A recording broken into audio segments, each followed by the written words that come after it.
అఖిల, భావన చిన్నప్పట్నుంచి best friends. ఒకే bench, ఒకే డబ్బా, ఒకే కలలు. కాని చదువులో మాత్రం ఇద్దరిదీ వేరువేరు ప్రపంచాలు. అఖిల ఎప్పుడూ క్లాస్ ఫస్ట్. టీచర్లు ఆమెను ఉదాహరణగా చూపించేవారు. భావనకు మాత్రం చదువు పట్టేది కాదు.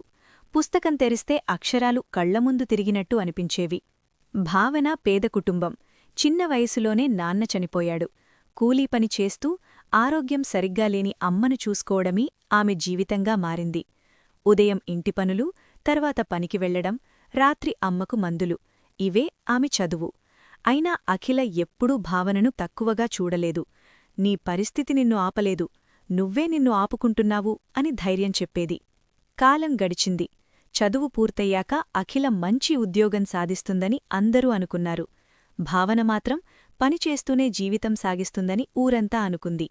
కాని అదృష్టం ఒక్కసారిగా ఇద్దరి జీవితాల్ని మలిచింది. వాళ్ల ఊర్లోనే కొత్తగా ఓ పరిశ్రమ ప్రారంభమైంది. అఖిలకు తన చదువుతో అక్కడ ఆఫీసుద్యోగం వచ్చింది. ఆశ్చర్యంగా భావనకు అదే చోట పనిచేసే అవకాశం వచ్చింది.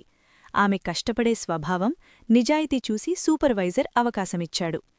మొదటిరోజు ఇద్దరూ ఒకే ఉద్యోగంలోకి అడుగుపెట్టారు. అఖిల కళ్లలో ఆనందం, భావన కళ్లలో నమ్మకం. చూశావా, మన ఊరే మనకి అవకాశమిచ్చింది అని అఖిల